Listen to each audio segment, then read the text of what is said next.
अब हम लोग देखते हैं कि इन तीनों के साथ साथ कौन सा ऐसा व्यक्ति था जो कि इटली में और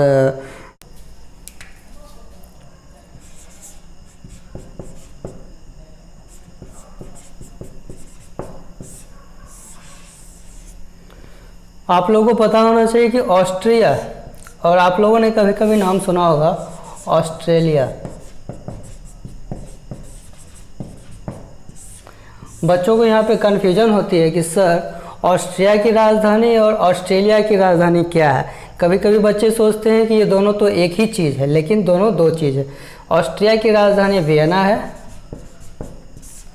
जबकि ऑस्ट्रेलिया की राजधानी कैनबरा है। ओके, ऑस्ट्रेलिया की राजधानी कैनबरा और ऑस्ट्रिया की राजधानी कहाँ है? वियना है।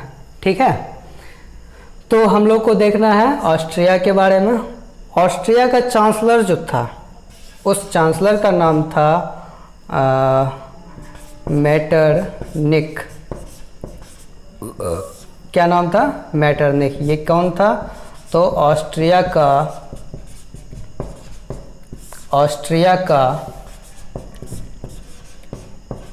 चांसलर, ऑस्ट्रिया का चांसलर कौन था? मेटरनिख।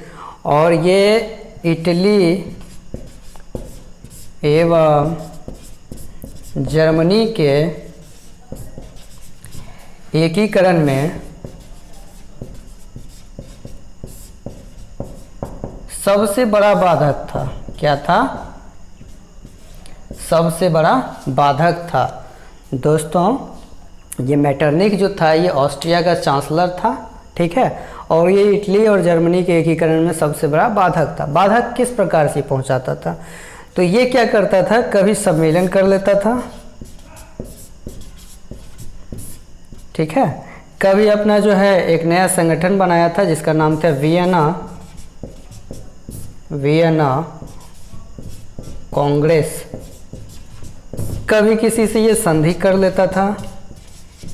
ठीक है, और इस ढंग से ये क्या करता था, तो पुरातन व्यवस्था को चलाने का प्रयास करते रहता था। अब दोस्तों, पुरातन व्यवस्था क्या होता है? जो परंपरा पुराने समय से ही चलती आ रही है। ठीक है, जो परंपरा पुराने समय से ही चलती आ रही है, उसी व्यवस्था को बनाए रखने के लिए हम लोग क्या कहते हैं उसको? पुरातन व्यवस्था। ठीक है, तो पुरातन व्यवस्था का समर्थक था कौन? मेटरनिख, जो कि कौन था? ऑस्ट्रिया का चांसलर। और हमेशा ये पूछता है, तो आप लोग यहाँ पे एक क्वेश्चन नोट कर लेंगे कि वियना कांग्रेस का गठन कब हुआ था? तो ये हुआ था 1815 ईस्वी में। और किसने किया था?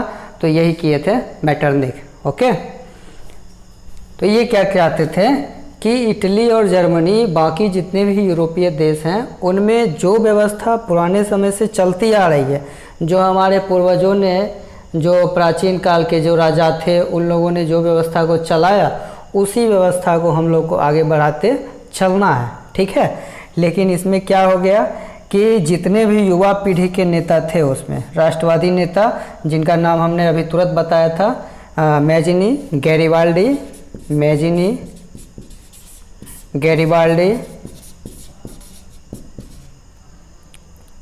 गैरिबाल्डी और काउंट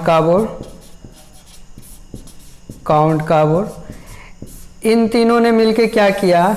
इसका ज़बरदस्त विरोध किया।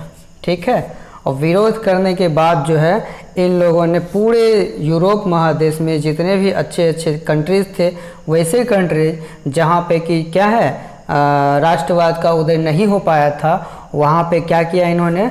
राष्ट्रवाद की भावना को फैलाया। और फैलाने के बाद जितने भी युवा पीढ़ी के लोग थे, उन लोगों को सबसे पहले क्या किया? जागरूक किया। और जागरूक होने के बाद क्या होता है दोस्तों, कि जितने भी इटली में छोटे छोटे कंट्रीज थे, हमने बताया था कि 13 राज्य थे, उन सबों को क्या करता था, ये ऑस्ट्रिया का जो चांसलर था मेटरनिख, ये क्या करता था कि ये चाहता था कि नहीं, ये जो सम्मेलन हुआ था वियना कांग्रेस का सम्मेलन, इस सम्मेलन में इन्होंने क्या किया था कि इटली को वर्गीकृत कर दिया था, बहुत सारे भागों में बांट दिया था। 13 राज्य थे, तो इसका चारों तरफ से जो है कुछ कुछ भाग सब अपने में अपने देश बांट लिया था। वैसा देश इसमें सब आया था वियना कांग्रेस के सम्मेलन में, जो कि मतलब जिन्होंने नेपोलियन का पतन किया था, मतलब नेपोलियन को पतन मतलब नेपोलियन को हराने में जिन्होंने मदद किया था, उन लोगों के उन सभी देशों के समर्थन में कौन आ गया था? ऑस्ट्रिया।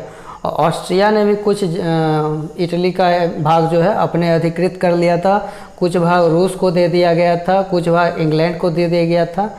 ठीक है दोस्तों, कुछ भाग प्रसा के बीच में था। तो इसी ढंग से जो है बहुत सारे इटली के जो भी राज्य थे बिखरे हुए थे, उन सब को इन तीनों ने क्या किया, तीनों का नाम है मैजनी, गैरिबाल्डी और काउंट काबो। इन तीनों ने क्या किया कि इन जितने भी राज्य थे टुकड़े टुकड़े में बटे हुए, इन सब को एकजुट में कर दिया और संपूर्ण इटली का एकीकरण करते हुए 1871 ईस्वी में रोम को इटली की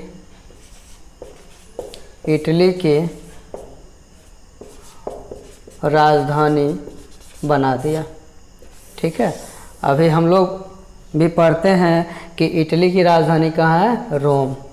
इटली की राजधानी कहाँ है? रोम।